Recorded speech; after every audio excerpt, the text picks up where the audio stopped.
હજી તમે એવું વિચારતા હો કે મારો ઉપયોગ થાય છે, હજી તમે એવું વિચારતા હો કે પરિવારની અંદર હંમેશા લોકો મને વાપરે છે, પરિવારની અંદર મારા નિર્ણયોની કોઈ વેલ્યુ નથી, સમાજની અંદર મારું કોઈ અસ્તિત્વ નથી, મારા ઓફિસમાં કે મારા કાર્યપ્લેસ ઉપર કે મારા બિઝનેસમાં મારું કોઈ વેઇટેજ નથી, મારા મિત્રો, મારા સંતાનો, મારા પતિ કે મારા પત્ની કે મારા પરિવારજનો મારી કિંમત જ નથી કરતા, તો એનું મુખ્ય કારણ આ હશે. તમે એનાલિસિસ કરજો એક વખત પોતાની જાત સાથે કે ક્યાંક તમે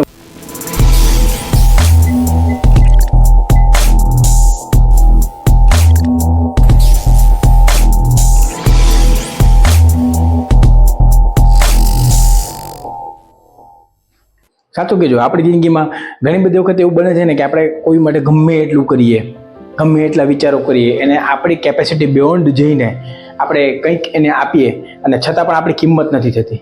ઘણી વખત એવું બને છે કે આપણને એવું લાગે છે કે આપણો ખોટો ઉપયોગ થઈ રહ્યો છે, આપણને લોકો વ્યવસ્થિત રીતે વાપરી રહ્યા છે. સમાજની અંદર આપણા પ્રેમની, આપણા વિશ્વાસની, આપણી લાગણીઓની કોઈ કદર નથી. આપણને ઘણી વખત એવું પણ લાગે છે કે મેં ક્યાંક આના માટે વધારે પડતું નથી કરી નાખ્યું ને, જેને કારણે મારે આ બધું ભોગવવાનો વારો આવ્યો છે. તો આમાંથી કોઈ પણ પ્રશ્ન આપણા મગજમાં ઉદ્ભવતો હોય, અને ઉદ્ભવતો જોઈએ કારણ કે આપણે બધા સામાન્ય રીતે સામાજિક પ્રાણીઓ છીએ, તો એ પ્રશ્નનો જવાબ મેળવવા માટે તમે આ વિડીયો પર પરફેક્ટ ક્લિક કર્યું છે. આ વિડીયોની અંદર આપણે જોવાનું છે કે કઈ એવી માનસિકતા છે કે જેના અતિરેકને કારણે આપણે આ પરિસ્થિતિમાં મુકાઈએ છીએ. આપણે એ જોવાનું છે કે આપણું કયું એવું મેન્ટલ સ્ટેજ છે, આપણી કઈ એવી આદત છે, આપણે કઈ એવી ટ્રાન્ઝિશન સ્ટેટ છે કે જેની અંદર મિત્રો આપણે એને એક્સેપ્ટ કરી અને આપણી જ જિંદગી ઉપર આપણે ઘાત વહોરીએ છીએ. એવી કઈ આપણી વૃત્તિઓ છે કે જેનો વધુ પડતો ઉપયોગ બીજા માટે કરવાથી આપણે પોતે પણ ભોગવીએ છીએ અને બીજાને પણ ભોગવવું પડે છે. આ બધા પ્રશ્નોનો આપણે આ જ વિડીયોની અંદર જવાબ મેળવવાનો છે. નમસ્કાર દોસ્તો, હું દિવ્યમ અંતાણી, તમારો મિત્ર અને તમારો દોસ્ત, તમારી પોતાની ચેનલ મોટિવેશનલ ગુજ્જો દિવ્યમ ઉપર આપ સૌનું સ્વાગત કરું છું આજના વિડીયોમાં. અને આજના વિડીયો છેક સુધી જોજો કારણ કે આની અંદર તમારા પ્રશ્નોના ઘણા બધા જવાબ તમને મળવાના છે.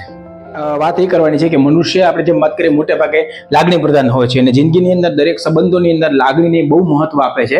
પોતાનો બેઝ આખો લાગણીથી તૈયાર કરે છે અને એ બેઝ જ એને ક્યારેક લઈને ડૂબે છે. આપણે ઘણી વખત જોઈએ છીએ કે માણસ લાગણીના વહેણમાં તણાઈ અને કંઈક એવું કરી બેસે છે કે જેને કારણે એ આખી જિંદગી પોતે તો સફર કરે છે, પોતાની આસપાસના લોકોને, પોતાના સ્વજનોને પણ એ સફર કરવા માટે, એ પીડાવવા માટે, એ સહન કરવા માટે મજબૂર કરે છે.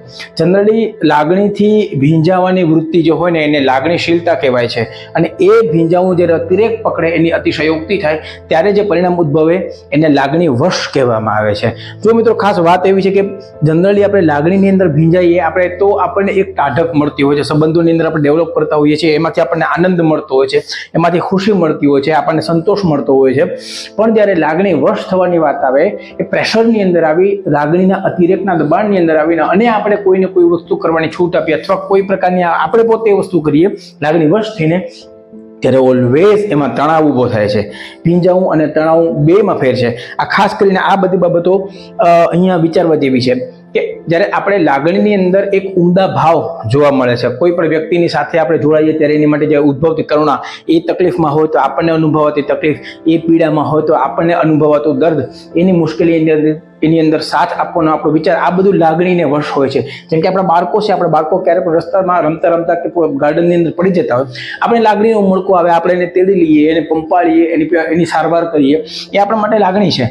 બાળકોની અંદર એવી ભાવના આવે, આજના સમયમાં બહુ ઝડપથી વિકસતી જાય છે કે ઇલેક્ટ્રોનિક ગેજેટનો ઉપયોગ ખૂબ ઝડપથી વધતો જાય છે. તો એ જ્યારે બાળક, એને આવું વસ્તુ આપવી, બીજા છોકરાઓ જેવું એને એ લેવલનું જીવન આપવું, એ આપણી લાગણી છે. પણ એને વશ થઈ બાળકના દબાણની અંદર આવી અને જ્યારે આપણે એને આવા 8, 10 કે 12 વર્ષની ઉંમરે આપણે મોબાઈલ ગેજેટ્સ આપીએ છીએ, ત્યારે આપણે લાગણી વશ થઈએ છીએ. અને લાગણી વશ થયા પછી એનું જે પરિણામ છે એ આપણે ભોગવીએ છીએ કે બાળકો ઘણી વખત ઇન્સોમનિયાનો શિકાર બને છે, બાળકોની જે વિચાર શક્તિ છે નાશ થઈ જાય છે, એની યાદશક્તિ ઉપર અસર પડે છે, એના ભણતર ઉપર અસર પડે છે. આ બધી બાબતો આપણી લાગણી વશ થવાને કારણે છે. આ જ બધી બાબતો જીવનસાથીની અંદર પણ લાગુ પડે છે. એમની બધી ડિમાન્ડ પૂરી કરવી જરૂરી નથી હોતી. યાદ રાખજો મિત્રો, બહુ સ્પષ્ટપણે કહું છું, અને આ વિડીયો મારા વાઇફ પણ જોવાના છે, એમને પણ હું સ્પષ્ટપણે કહું છું કે દરેક વસ્તુ, દરેક પોતાના જીવનસાથીની વાતો એની માંગણીઓ લાગણી સભર હૃદય જોવી જોઈએ, જે હોય પૂરી પણ કરવી જોઈએ. પણ લાગણી વશ થઈને પ્રેશરમાં આવીને કરવામાં આવતી વાતો અને કરવામાં આવતી ડિમાન્ડો અને એને જો પૂરી કરવામાં આવે તો એ ઓલવેઝ વિનાશકારક નીવડે છે. ખાસ કરીને આપણે સમાજની અંદર પણ એને જોઈએ છીએ કે ઘણા બધા નિર્ણયો પ્રેશરમાં આવીને લાગણી વશ થઈને લેવામાં આવે છે, અને આ બધા નિર્ણયો જ્યારે લેવામાં આવે છે ત્યારે સમાજ એક મોટા ભયસ્થાનની નીચે જીવે છે. એ ભયસ્થાન એવું હોય છે કે જ્યાંથી પાછું વળવું બહુ અઘરું હોય છે અને લાંબા ગાળા સુધી સમાજે નુકસાન ભોગવવું પડે છે. મિત્રો, લાગણીશીલતા અને લાગણી વશ થવું બહુ પાતળી ભેદરેખા છે. આપણે એમ થાય કે આપણે એક સારું જીવન, સારી વૃત્તિ આપીએ, આપણે બહુ શ્રેષ્ઠ છીએ સાબિત કરવા માટે બીજાને આપણે એ તરફ જે લાગણીઓ વહાવીએ છીએ, એનો અતિરેક જ્યારે થાય ત્યારે લાગણી વશ થવાય છે. મિત્રો, બાળકોના ઉછેરની અંદર બહુ મહત્વની વસ્તુ છે, કોઈ પણ સંબંધોના મેનેજમેન્ટની અંદર બહુ મહત્વની વસ્તુ છે કે ટ્રાન્સપરન્સી જ્યારે હોય ત્યારે લાગણીશીલ અને લાગણી વશ આ બે શબ્દો વચ્ચે ભેદરેખાઓ છે સ્પષ્ટ થાય છે. સામેવાળા વ્યક્તિને પણ ખબર હોય છે કે હું આ વ્યક્તિ મારા માટે લાગણીશીલ છે પણ મારા માટે લાગણી વશ નહીં થાય, કારણ કે લાગણી વશ થવું એ હંમેશા ડિવાસ્ટેટિંગ હોય છે, હંમેશા એ નુકસાનકારક જ હોય છે. આપણે ઘણી બધી વખત સંબંધોમાં જોઈએ છીએ કે પરિવાર અને સંતાનોની બાબતમાં જેમ આપણે આગળ વાત કરી કે વધારે પડતું લાગણી વશ થવું એ અતિ ઘાતક નીવડે છે અને એને કારણે બાળકો ઘણી વખત કુસંગતમાં ફસાય છે, પરિવારમાં સંબંધો તૂટે છે અને જીવનસાથી સાથે પણ મતભેદ થવાના કિસ્સાઓ બહુ વધતા જાય છે. તો આ બાબતે આપણે ખાસ વિચારવાની જરૂર છે કે આપણે કિંમત એટલે તો નથી થતી ને કે આપણે વધારે પડતા લાગણી વશ થઈને કામ કરીએ છીએ. એક વખત લાગણી વશ થઈને કામ કર્યા પછી આપણો ઉપયોગ થવા લાગે છે. લોકોને ખબર પડે છે કે આ વ્યક્તિ અતિ લાગણીશીલ છે અને અતિ લાગણીશીલ વ્યક્તિ હંમેશા લાગણી વશ થઈને જ કામ કરે છે.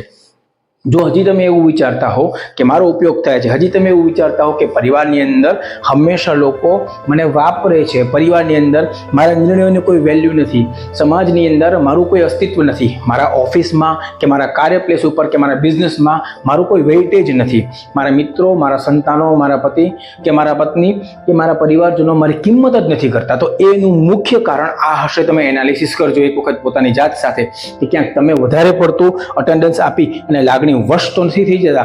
જો આ વૃત્તિ આપણી અંદર હોય તો એને બહુ સિસ્ટમેટિકલી એને કંટ્રોલ કરવાની જરૂર છે, બહુ વ્યવસ્થિત રીતે એને મેનેજ કરવાની જરૂર છે. જો આપણે આપણા ભાવિને અંધકારમાં ન ધકેલવું હોય તો આ પ્રેક્ટિકલ સોચ અપનાવવી પડશે, પ્રેક્ટિકલ વિચારધારા અપનાવવી પડશે. લાગણી બધા માટે બતાવો, લાગણી સાથે બધાનો સંબંધ રાખો, બધાને પોતાની લાગણીની અંદર વહાવો, પણ પોતે જ્યારે લાગણીની અંદર વહેવાની શરૂઆત કરશો ત્યારે લાગણી વશ થવાનો વારો આવશે. અને આ લાગણી વશ, હું ફરીથી શબ્દ યુઝ કરું છું, આ ઇમોશનલ ફૂલ બનવાની સિસ્ટમ આપણને જ લઈ ડૂબે છે અને પછી આપણે ફરિયાદ કરીએ છીએ કે આપણે ટેકન ફોર ગ્રાન્ટેડ થઈ ગયા છીએ.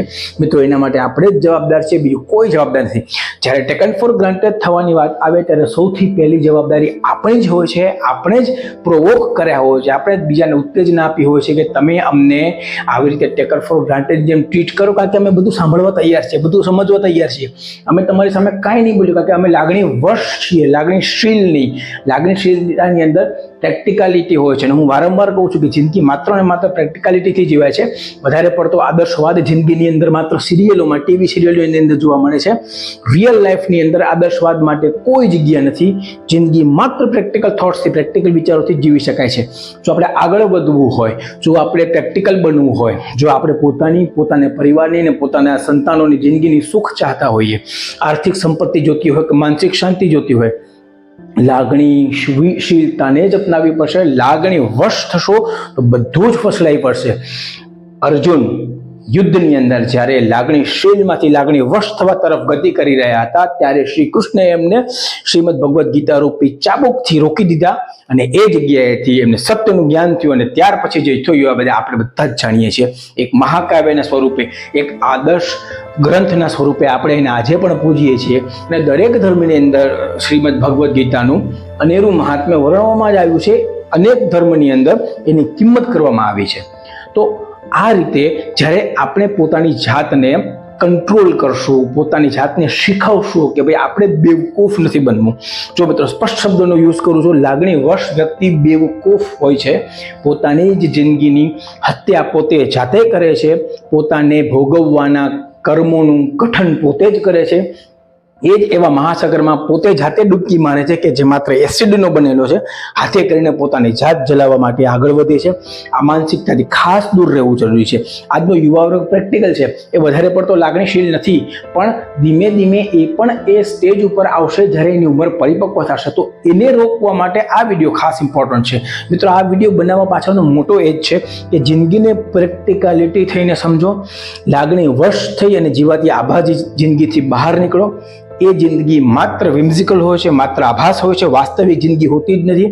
એ માત્ર ને માત્ર ડિવાસ્ટેશન ઉપર જ જાય છે. જો તમે ખેંચાતા હો બીજા માટે, જો તમે બીજા માટે ખૂબ કરતા હો, જો તમે પરિવારની અંદર, સંબંધની અંદર, મિત્રોની અંદર, સંતાનો સાથે, જીવનસાથી સાથે ક્યાંક ને ક્યાંક અટવાયેલા હો, તો આ એક એસેસમેન્ટ કરજો કે ક્યાંક તમે વધારે પડતા લાગણી વશ તો નથી. એમની દરેક વાતોમાં એગ્રી થવું એ લાગણી વશતાનું પરિણામ છે. જે માંગે એ આપવું એ લાગણી વશતાનું પરિણામ છે. અને એમની કોઈ પણ વાતો પર મના ન કરવી એ પણ લાગણી વશતાનું પરિણામ છે. અને આ બધા પરિણામો આવતી જિંદગીને એકદમ બરબાદ કરી મૂકવા માટે પૂરતા છે. જિંદગીની અંદર ટ્રાન્સપરન્સી હોવી જોઈએ, જિંદગીની અંદર પ્રેક્ટિકાલિટી હોવી જોઈએ, અને જિંદગીની અંદર એક સ્પષ્ટ એક વિઝન હોવું જોઈએ કે હું બધા માટે લાગણીશીલ છું, પણ કોઈ માટે લાગણી વશ નથી. આગળ વધવું છે, જિંદગી શાંતિથી જીવવી છે, માનસિક વિકાસ કરવો છે, આધ્યાત્મિક વિકાસ કરવો છે, સારો પરિવાર જોઈએ છે, પ્રેમાળ સંબંધો જોઈએ છે. તમામ વસ્તુ માટે લાગણીશીલ થવું અનિવાર્ય છે, પણ લાગણી વશ થવું ક્યારેય અનિવાર્ય નથી. થેન્ક યુ મિત્રો. આજના વિડીયોમાં બસ આટલું જ. થોડોક અઘરો વિડીયો છે, ફરીથી એક વખત બે વખત જોજો, કારણ કે હંમેશા બ્રેઇન સ્ટોર્મિંગ વાળા વિચારો અઘરા જ હોય છે. જે મગજને વિચારતા કરી મૂકે, મગજના ચક્રો ચાલુ કરે, એ બધી જ વાતો થોડી કોમ્પ્લિકેટેડ હોય છે. વારંવાર વિડીયો જોશું તો આપણને ચોક્કસ આઈડિયા આવશે. વિડીયોને લાઇક કરશો, ચેનલ ઉપર નવા હો તો બિલકુલ સબસ્ક્રાઇબ કરશો, ભૂલજો નહીં સબસ્ક્રાઇબ કરવાનું. અને આ વિડીયો મેક્સિમમ આપના મિત્રો સુધી શેર કરજો. આવતા વિડીયોમાં આપને કોઈ નવો ટોપિક જાણવો હોય તો ખાસ કરીને કોમેન્ટમાં લખજો. અને તમે કોમેન્ટમાં એ પણ લખજો કે જો તમે આવી પરિસ્થિતિ પીડાવ છો તો એમાં કોમેન્ટમાં હા લખજો. અને જો તમે નસીબદાર છો કે આવી પરિસ્થિતિ નથી પીડાતા તો ખાસ ના લખજો. રાહ જોઉં છું તમારી કોમેન્ટ્સની, અને તમે રાહ જો આવતા વિડીયોની. ત્યાં સુધી આપણે સૌ મળીએ. Thank you. દિવ્ય મંતાણીના નમસ્કાર.